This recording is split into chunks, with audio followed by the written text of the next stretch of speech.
And this guy comes up to me and he says, "Hey, you're pretty good." Goes, "How'd you like to come and do a college scrimmage someday?" Whoa. So, way back in 1980, I started officiating, and I'll preference the little story by telling you that this year will be my 45th year in officiating.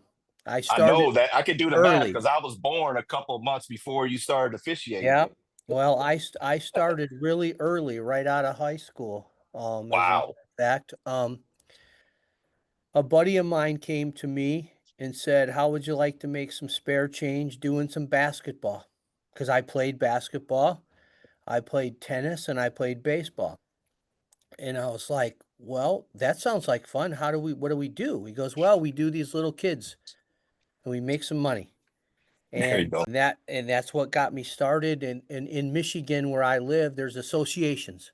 And became a member of this association, and this guy assigned us some kids games, and we did little CYO games, Catholic youth games, and we made a few bucks, and basketball turned into football.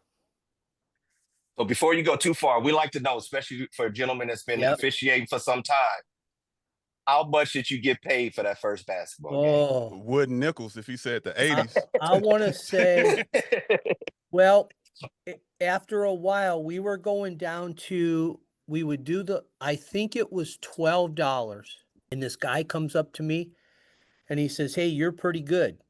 Goes, "How'd you like to come and do a college scrimmage someday?" Whoa. He was the coach of a local college, called Orchard Lake St. And I was like, "Heck yeah, I will."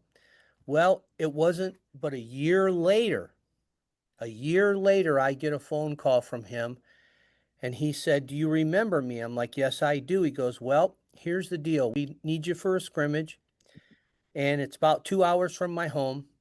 And my wife could not believe that I was going out there for a hot dog and a pop. That was the pay. He said, "We can provide you with a hot dog and a Coke, but there's no pay." And I said, "I will be there."